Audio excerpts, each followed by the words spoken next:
സഭകൾ മിക്കവാറും തലവേദനയാവാനായിട്ട് സാധ്യതയുണ്ട്. രാഷ്ട്രീയത്തിൽ സഭകൾക്ക് എന്താണ് കാര്യം എന്ന് ചോദിച്ച് കഴിഞ്ഞാൽ അതിന് സഭ പറയും ഞങ്ങൾ രാഷ്ട്രീയത്തിലൊന്നും ഇടപെടുന്നില്ലല്ലോ എന്നൊക്കെ ഉള്ളൊരു മറുപടിയായിരിക്കും സഭയുടെ ഭാഗത്തുണ്ടാവുക. പക്ഷേ സഭ ആസ്ഥാനത്ത് തെരഞ്ഞെടുപ്പ് ആകുന്നതോടെ എല്ലാ നേതാക്കന്മാരും എത്തും എന്നുള്ളത് മറ്റൊരു വസ്തുതയാണ്. അപ്പോൾ കോൺഗ്രസ് പാർട്ടിയെ സംബന്ധിച്ചിട്ട് അല്ലെങ്കിൽ UDF മുന്നണിയെ സംബന്ധിച്ചിട്ട് ഇപ്പോൾ ടോട്ടൽ കൺഫ്യൂഷനാണ്. കോതമംഗലം എന്ന് പറയുന്നത് കേരള കോൺഗ്രസ് ജോസഫ് ഗ്രൂപ്പ് മത്സരിക്കുന്ന ഒരു സീറ്റാണ്. കേരള കോൺഗ്രസ് ജോസഫ് ഗ്രൂപ്പിനെ സംബന്ധിച്ചിട്ട് ഒരു ജാക്കോബേറ്റുകാരൻ അവിടെ സീറ്റ് കൊടുത്തേ പറ്റൂ. അതുകൊണ്ട് തന്നെ കോതമംഗലം സീറ്റിൽ ഷിബു തെക്കുംപുറത്തിനെ തന്നെ സ്ഥാനാർത്ഥിയാക്കേണ്ട ഒരു അവസ്ഥയിലേക്ക് കേരള കോൺഗ്രസ് ജോസഫ് ഗ്രൂപ്പ് പോകുന്നത്. ഇപ്പോൾ പെരുമ്പാവൂർ എൽദോസ് കുന്നപ്പള്ളിക്കെതിരെ ഒരുപാട് ആരോപണങ്ങളൊക്കെ നിലനിൽക്കുന്നുണ്ട് എങ്കിൽ തന്നെയും അവിടെ നിന്നും നിലവിലത്തെ ഒരു രാഷ്ട്രീയ സാഹചര്യത്തിൽ അദ്ദേഹത്തെ മാറ്റാനായിട്ടുള്ള സാഹചര്യം വളരെ കുറവാണ്. മൂവാറ്റുപുഴയിൽ നിന്ന് ഒരുപക്ഷെ മാത്യു കുഴൽനാടനെ പെരുമ്പാവൂരിലേക്ക് മാറ്റിയിട്ട് അവിടെ ജോസഫ് വാഴകിനെ പ്ലേസ് ചെയ്യുക, അതല്ലെങ്കിൽ മറ്റ് സീറോ മലബാർ വിവാദപ്പെട്ടിട്ടുള്ള മറ്റാരെങ്കിലും പ്ലേസ് ചെയ്യുക എന്നുള്ളതാണ്. എൽദോസ് കുന്നപ്പള്ളിക്ക് സീറ്റ് നഷ്ടപ്പെടാനും ആ സീറ്റിലേക്ക് മാത്യു കുഴൽനാടൻ വരാനും ഒരുപക്ഷെ എൽദോസ് കുന്നപ്പള്ളി ഒരുപക്ഷെ LDFന്റെ സ്ഥാനാർത്ഥിയായിട്ട് വരുന്നതും ചിലപ്പോൾ കാണേണ്ടി വരും. സീറോ മലബാർ സഭ ഒരു സ്ട്രോങ് ഡിസിഷനിൽ നിൽക്കുന്ന ഒരു സാഹചര്യം ഉണ്ടായിക്കഴിഞ്ഞാൽ UDFന്റെ സ്ഥാനാർത്ഥി നിർണയം വലിയൊരു പ്രതിസന്ധിയിലേക്ക് പോകും. നമസ്കാരം. എറണാകുളം ജില്ലയിൽ UDFന് കത്തോലിക്ക സഭകൾ ഒരു തലവേദനയാകുമോ? സഭകൾ മിക്കവാറും തലവേദനയാവാനായിട്ട് സാധ്യതയുണ്ട്. ഇപ്പോൾ സീറോ മലബാർ സഭ, ലത്തീൻ സഭ ഇവരാണ് ഏറ്റവും കൂടുതലായിട്ട് എറണാകുളം ജില്ലയിൽ ഉള്ളത്. അപ്പോൾ ഈ രാഷ്ട്രീയത്തിൽ സഭകൾക്ക് എന്താണ് കാര്യം എന്ന് ചോദിച്ച് കഴിഞ്ഞാൽ അതിന് സഭ പറയും ഞങ്ങൾ രാഷ്ട്രീയത്തിലൊന്നും ഇടപെടുന്നില്ലല്ലോ എന്നൊക്കെ ഉള്ളൊരു മറുപടിയായിരിക്കും സഭയുടെ ഭാഗത്തുണ്ടാവുക. അല്ലെങ്കിൽ രാഷ്ട്രീയ പാർട്ടികളുടെ ഭാഗത്തു നിന്നാണെങ്കിൽ ഇല്ല ഞങ്ങളുടെ സഭ പറയുന്നൊന്നും ഞങ്ങൾ കേൾക്കാറില്ല എന്ന് പറയും. പക്ഷേ സഭ ആസ്ഥാനത്ത് തെരഞ്ഞെടുപ്പ് ആകുന്നതോടെ എല്ലാ നേതാക്കന്മാരും എത്തും എന്നുള്ളത് മറ്റൊരു വസ്തുതയാണ്. പ്രത്യേകിച്ച് എറണാകുളം ഒരു ക്രിസ്ത്യൻ മെജോറിറ്റി ഉള്ള ഒരു ഏരിയ ആയിട്ട് അറിയപ്പെടുന്ന ഒരു സ്ഥലം കൂടിയാണ്. അതുകൊണ്ട് തന്നെ പലപ്പോഴും ഇവിടെ UDFനാണ് ഒരു മുൻതൂക്കം എന്നുള്ള ഒരു കാര്യം കൂടി നമ്മൾ മനസ്സിലാക്കേണ്ടതുണ്ട്. ഇപ്പോൾ ഏറ്റവും കൂടുതൽ സംഭവിച്ചിരിക്കുന്നത് എന്താണെന്ന് വെച്ചാൽ സീറോ മലബാർ സഭയാണ് ഇപ്പോൾ രംഗത്ത് വന്നിരിക്കുന്നത്. കഴിഞ്ഞ ഈ കോർപ്പറേഷൻ തെരഞ്ഞെടുപ്പിന്റെ സമയത്ത് കൊച്ചിൻ കോർപ്പറേഷൻ്റെ തെരഞ്ഞെടുപ്പുമായി ബന്ധപ്പെട്ട് ലത്തീൻ സഭ വളരെ വലിയ രീതിയിൽ കേരളം എമ്പാടും ചർച്ച ചെയ്യപ്പെട്ടിരുന്നു. കാരണം ലത്തീൻ സഭയുടെ കാൻഡിഡേറ്റ് ആയിട്ടാണ് VK മിനിമോൾ കൊച്ചിയുടെ മേയറായത് എന്നുള്ള രീതിയിലുള്ള വാർത്തകളൊക്കെ പുറത്തേക്ക് വന്നിരുന്നു. അത് വളരെ വലിയ വിവാദമായിരുന്നു. അതിനുശേഷം VK മിനിമോൾ ലത്തീൻ സഭയുടെ ആസ്ഥാനത്തെത്തി അവിടെ നടത്തിയ പ്രസംഗത്തിൽ അവിടുത്തെ പിതാക്കന്മാർക്കൊക്കെ നന്ദി പറയുകയൊക്കെ ചെയ്തത് അതും വാർത്തയും വിവാദവും ഒക്കെ ആയിരുന്നു. അപ്പോൾ ഇങ്ങനെ നിൽക്കുന്ന സാഹചര്യത്തിലാണ് ഇപ്പം സീറോ മലബാർ സഭ പുതിയൊരു ആവശ്യവുമായിട്ട് രംഗത്ത് വന്നിരിക്കുന്നത്. അതായത് എറണാകുളം ജില്ലയിലുള്ള 14 നിയോജക മണ്ഡലങ്ങളിൽ ഇപ്പോൾ ആകെപ്പാടെ ഒരു നിയോജക മണ്ഡലത്തിൽ മാത്രമാണ് സീറോ മലബാർ സഭയിൽപ്പെട്ടിട്ടുള്ള ആളുള്ളത്. അത് അങ്കമാലിയിൽ മാത്രമാണ്.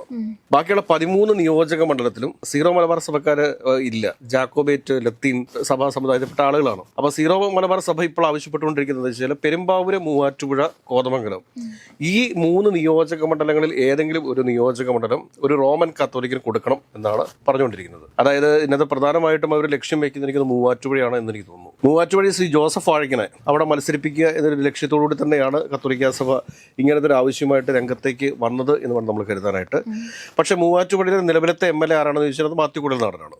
അപ്പോൾ മാത്യു കുഴൽനാടനെ മൂവാറ്റുപുഴയിൽ നിന്ന് മാറ്റി പിന്നെ അവിടെ പ്ലേസ് ചെയ്യും എന്നൊരു പ്രധാനപ്പെട്ട ചോദ്യമുണ്ട്. കാരണം ജാക്കോബൈറ്റ്സിനും അതോടൊപ്പം തന്നെ സീറോ മലബാർ സഭയ്ക്കും ഒക്കെ ഒരേ രീതിയിൽ തന്നെ പ്രാധാന്യമുള്ളൊരു നിയോജക മണ്ഡലമാണ് മൂവാറ്റുപുഴ നിയോജക മണ്ഡലം എന്ന് പറയുന്നത്. അപ്പം ഒരു തരത്തിലും ഒരു സാമുദായിക സ്പർദ്ധമനുസരിച്ച് ഒരു ഫൈറ്റ് വരാൻ വേണ്ടിയിട്ട് കോൺഗ്രസ് ആഗ്രഹിക്കുന്നില്ല. അപ്പോൾ കോൺഗ്രസ് പാർട്ടിയെ സംബന്ധിച്ചിട്ട് അല്ലെങ്കിൽ UDF മുന്നണിയെ സംബന്ധിച്ചിട്ട് ഇപ്പോൾ ടോട്ടൽ കൺഫ്യൂഷനാണ്. കോതമംഗലം എന്ന് പറയുന്നത് കേരള കോൺഗ്രസ് ജോസഫ് ഗ്രൂപ്പ് മത്സരിക്കുന്ന ഒരു സീറ്റാണ്. കേരള കോൺഗ്രസ് ജോസഫ് ഗ്രൂപ്പിനെ സംബന്ധിച്ചിട്ട് ഒരു ജാക്കോബേറ്റുകാരൻ അവിടെ സീറ്റ് കൊടുത്തേ പറ്റൂ. കേരള കോൺഗ്രസിന്റെ മറ്റൊരു സ്ഥാനാർത്ഥിയും ജാക്കോബേറ്റ് സ്ഥാനാർത്ഥിയായിട്ട് വരാൻ വേണ്ടിയിട്ടില്ല. ബാക്കിയെല്ലാം ഈ സീറോ മലബാർ സഭയുമായി ബന്ധപ്പെട്ട് നിൽക്കുന്ന ആളുകളാണ് അതിനകത്ത് പ്രധാനമായിട്ടും മത്സരിക്കാൻ വേണ്ടിയിട്ട് പോകുന്നത്. പിന്നെ ഇത് റെജി ചെറിയാൻ കുട്ടനാട് മത്സരിക്കുകയാണെങ്കിൽ അദ്ദേഹം എനിക്കൊന്ന് ജ്ഞാനയക്കാരനാണെന്ന് എനിക്ക് തോന്നുന്നു. അപ്പോൾ ബാക്കി എല്ലാ നിയോജക മണ്ഡലങ്ങളിലും സീറോ മലബാർ സഭയുടെ ആളാണ് മത്സരിക്കുന്നത്. അതുകൊണ്ട് തന്നെ കോതമംഗലം സീറ്റിൽ ഷിബു തെക്കുംപുറത്തിനെ തന്നെ സ്ഥാനാർത്ഥിയാക്കേണ്ട ഒരു അവസ്ഥയിലേക്ക് കേരള കോൺഗ്രസ് ജോസഫ് ഗ്രൂപ്പ് പോകുന്നത്. അപ്പം നമുക്ക് കോതമംഗലം മാറ്റി നിർത്തി കഴിയുമ്പോഴത്തേക്ക് പിന്നീട് നമ്മളിങ്ങോട്ട് വന്നതിലേക്ക് പെരുമ്പാവൂരാണുള്ളത്. പെരുമ്പാവൂരും അതോടൊപ്പം തന്നെ മൂവാറ്റുപുഴയും ഇവിടെ രണ്ടിടത്തും ജാക്കോബേറ്റുകാരാണ്. എൽദോസ് കുന്നപ്പള്ളിയാണ് പെരുമ്പാവൂർ മത്സരിക്കുന്നത്, മൂവാറ്റുപുഴ മാത്യു കുഴൽനാടൻ. ഇപ്പോൾ പെരുമ്പാവൂർ എൽദോസ് കുന്നപ്പള്ളിക്കെതിരെ ഒരുപാട് ആരോപണങ്ങളൊക്കെ നിലനിൽക്കുന്നുണ്ട് എങ്കിൽ തന്നെയും അവിടെ നിന്നും നിലവിലത്തെ ഒരു രാഷ്ട്രീയ സാഹചര്യത്തിൽ അദ്ദേഹത്തെ മാറ്റാനായിട്ടുള്ള സാഹചര്യം വളരെ കുറവാണ്. കാരണം എൽദോസ് കുന്നപ്പള്ളിയെ സംബന്ധിച്ചിട്ട് ഒരു ലൈംഗിക ആരോപണ കേസുകളൊക്കെ ഉണ്ടായി എങ്കിൽ തന്നെയും അദ്ദേഹം ഗ്രാമയാത്രയുമായി ബന്ധപ്പെട്ടിട്ട് പെരുമ്പാവൂർ നിയോജക മണ്ഡലത്തിൽ ഏകദേശം 20,000-ഓളം വീടുകൾ കയറി ഇറങ്ങി അദ്ദേഹം ഒരു ജനകീയനായിട്ട് മാറിക്കഴിഞ്ഞു എന്ന് വേണം നമ്മൾ പറയാനായിട്ട്. അപ്പോൾ 2021 മത്സരിച്ചൊരു എൽദോസ് കുന്നപ്പള്ളി അല്ല ഇപ്പോൾ മത്സരിക്കുന്നത്. കുറച്ചുകൂടി ജനകീയ അടിത്തറയൊക്കെ വർദ്ധിപ്പിച്ചിട്ടുണ്ട് ഉണ്ട് എന്ന് വേണം നമ്മൾ മനസ്സിലാക്കാനായിട്ട്. അപ്പോൾ അങ്ങനെ വരുമ്പോഴത്തേക്ക് എൽദോസ് കുന്നപ്പള്ളിയെ ഒരു കാരണവശാലും പെരുമ്പാവൂർ നിന്ന് മാറ്റാനായിട്ടുള്ള സാധ്യതകളില്ല. റോജി അങ്കമാലിയിൽ തന്നെ സീറോ മലബാർ സഭക്കാരനാണ്. ആലുവയിൽ അൻവർ സാദിനെ മാറ്റാൻ വേണ്ടി സാധിക്കത്തില്ല. കളമശ്ശേരിയിൽ വരുന്നത് മുസ്ലിം ലീഗിന്റെ സീറ്റാണ്, അവിടെ ഒന്നും ചെയ്യാൻ വേണ്ടി സാധിക്കത്തില്ല. കൊച്ചി സീറ്റ് എന്ന് പറയുന്നത് അത് തീർച്ചയായിട്ടും ലത്തീൻ കത്തോലിക്കർക്ക് മാത്രമേ നൽകാനായിട്ട് സാധ്യതയുള്ളൂ. അതുകൂടാതെ പിന്നെയുള്ള തൃക്കാക്കരയാണ്. തൃക്കാക്കര ഉമാ തോമസ് ആണ് എന്ന് പറഞ്ഞു കഴിഞ്ഞാലും അത് സീറോ മലബാർ സഭയുടെയും എല്ലാവരുടെയും ഒരു ആളാണ് ഉമാ തോമസ് എന്ന് പറയുന്നത്. പക്ഷേ തൃപ്പൂണിത്തുറ കെ ബാബുച്ചേട്ടനാണ്. കെ ബാബുച്ചേട്ടന് പകരം ആരെങ്കിലും വന്നാലും അത് ഹൈന്ദവ വിഭാഗത്തിൽ നിന്നുള്ള ആളായിരിക്കും തൃപ്പൂണിത്തുറ മത്സരിക്കുക സ്വാഭാവികമായിട്ടും. പിന്നെ എറണാകുളത്തെ സംബന്ധിച്ച് പറയുന്നത് എറണാകുളത്ത് TJ വിനോദും ലാറ്റിൻ തന്നെയാണ്. പിന്നുള്ളത് വൈപ്പിനാണ്. വൈപ്പിൻ എന്ന് പറഞ്ഞു കഴിഞ്ഞാൽ നമുക്ക് എല്ലാവർക്കും അറിയാം, അത് SNDPയുമായി ബന്ധപ്പെട്ട് നിൽക്കുന്ന ആളുകൾക്ക് നൽകുന്ന ഒരു സീറ്റാണ്. പിന്നെ പറവൂര് പ്രതിപക്ഷ നേതാവ് VD സതീശനാണ് മത്സരിക്കുന്നത്. പിറവത്ത് ജാക്കോബിറ്റുകാരനാണ്, മറ്റേ അനൂപ് ജേക്കബാണ് മത്സരിക്കുന്നത്, അവിടെയും ജാക്കോബിറ്റുകാരനാണ്. അപ്പോൾ ഇങ്ങനെ മൊത്തത്തിൽ നോക്കുന്ന സമയത്ത് സീറോ മലബാർ സഭ നോക്കുന്ന സമയത്ത് സീറോ മലബാർ സഭയ്ക്ക് ഏകദേശം 5 ലക്ഷത്തോളം വിശ്വാസികളുള്ള ഒരു ജില്ലയാണ് ഈ എറണാകുളം ജില്ല എന്ന് പറയുന്നത്.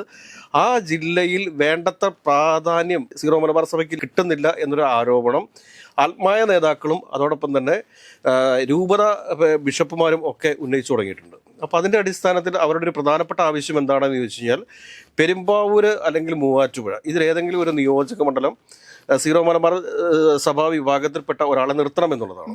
ഇപ്പോൾ ആകെ സാധ്യതയുള്ളൊരു കാര്യം എന്താണെന്ന് ചോദിച്ചു കഴിഞ്ഞാൽ മൂവാറ്റുപുഴയിൽ നിന്ന് ഒരുപക്ഷെ മാത്യു കുഴൽനാടനെ പെരുമ്പാവൂരിലേക്ക് മാറ്റിയിട്ട് അവിടെ ജോസഫ് വാഴക്കിനെ പ്ലേസ് ചെയ്യുക, അതല്ലെങ്കിൽ മറ്റ് സീറോ മലബാർ വിഭാഗത്തിൽപ്പെട്ടിട്ടുള്ള മറ്റാരെങ്കിലും പ്ലേസ് ചെയ്യുക എന്നുള്ളതാണ്. ഇപ്പോൾ എനിക്ക് അറിയാൻ വേണ്ടി സാധിച്ചിരിക്കുന്ന കാര്യം എന്താണെന്ന് ചോദിച്ചു കഴിഞ്ഞാൽ ഈ മൂവാറ്റുപുഴ നിയോജക മണ്ഡലത്തിൽ സുനിൽ കനകുലവും അതോടൊപ്പം തന്നെ മറ്റ് നേതാക്കന്മാരുടെ ഒക്കെ ഏജൻസികൾ നടത്തിയിരിക്കുന്ന സർവേ പ്രകാരം ജോസഫ് വാഴക്കിന് അവിടെ ഒരു മെജോറിറ്റി ഉണ്ട്. ജോസഫ് വാഴക്കിനെ എതിർക്കുന്ന ആളുകളുമുണ്ട്. അതോടൊപ്പം തന്നെ ജോസഫ് വാഴക്കനാണ് മൂവാറ്റുപുഴയിൽ വികസനം കൊണ്ടുവന്നത് എന്ന രീതിയിൽ അഭിപ്രായപ്പെടുന്ന ഒരുപാട് ആളുകളുണ്ട്. എതിരഭിപ്രായം പറയുന്ന ആളുകളുണ്ട്. എന്നാൽ മാത്യു കുഴൽനാടനെ അനുകൂലിക്കുന്നവരുമുണ്ട്, എതിരഭിപ്രായം പറയുന്നവരുമുണ്ട്. എന്നാൽ കഴിഞ്ഞ ഒരു 10 വർഷത്തെ വികസന മുന്നൊടുപ്പ് 2016 മുതൽ 2021 വരെ എൽദോസ് ആയിരുന്നു അവിടുത്തെ MLA. എൽദോസ് എന്ന് വെച്ചാൽ CPIയുടെ. അത് കഴിഞ്ഞതിന് ശേഷം പിന്നീട് മാത്യു കുഴൽനാടനാണ് വന്നിട്ടുള്ളത്. മാത്യു കുഴൽനാടൻ വന്നതിന് ശേഷവും മൂവാറ്റുപുഴയിലെ KSRTC ബസ് സ്റ്റാൻഡിന്റെ പണി പോലും പൂർത്തിയാക്കാൻ സാധിച്ചിട്ടില്ല എന്നുള്ള ഒരു ആക്ഷേപം പൊതുജനങ്ങൾക്കിടയിലുണ്ട്.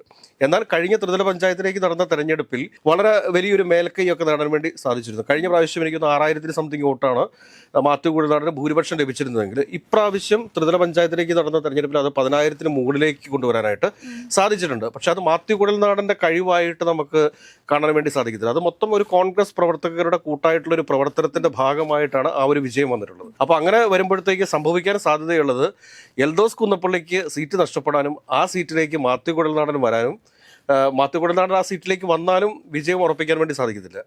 മാത്യു കുഴൽനാടൻ ഇങ്ങനെ ഇപ്പോൾ പെരുമ്പാവൂരിലേക്ക് അങ്ങനെ വരുന്നൊരു സാഹചര്യം ഉണ്ടായിക്കഴിഞ്ഞാൽ എൽദോസ് കുന്നപ്പള്ളിയെ സംബന്ധിച്ച് എൽദോസ് കുന്നപ്പള്ളിക്ക് സീറ്റ് കിട്ടാതെ വരുന്നൊരു സാഹചര്യം ഉണ്ടാവുകയും അദ്ദേഹം DCC പ്രസിഡന്റൊക്കെ ആയിക്കഴിഞ്ഞാൽ പിന്നെ കുഴപ്പമുണ്ടാവത്തില്ല.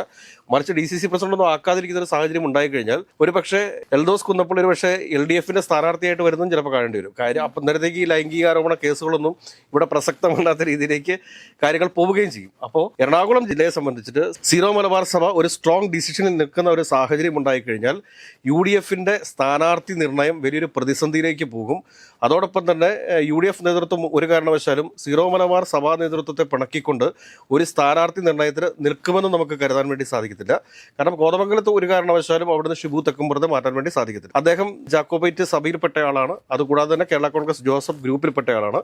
ആ കേരള കോൺഗ്രസ് ജോസഫ് ഗ്രൂപ്പിനകത്ത് ഒരു ജാക്കോബൈറ്റ് റെപ്രസെന്റേഷൻ എന്ന് പറയുന്നതും ഷിബു തെക്കുംപുറത്തിൻ്റെയാണ്. അതുകൊണ്ട് തന്നെ ഒരു കാരണവശാലും അദ്ദേഹത്തെ അവിടുന്ന് ഷിഫ്റ്റ് ചെയ്യാൻ വേണ്ടി പറ്റത്തില്ല. പിന്നെയുള്ള 2 സീറ്റുകൾ എന്ന് പറയുന്നത് പെരുമ്പാവൂരും മൂവാറ്റുപുഴയാണ്.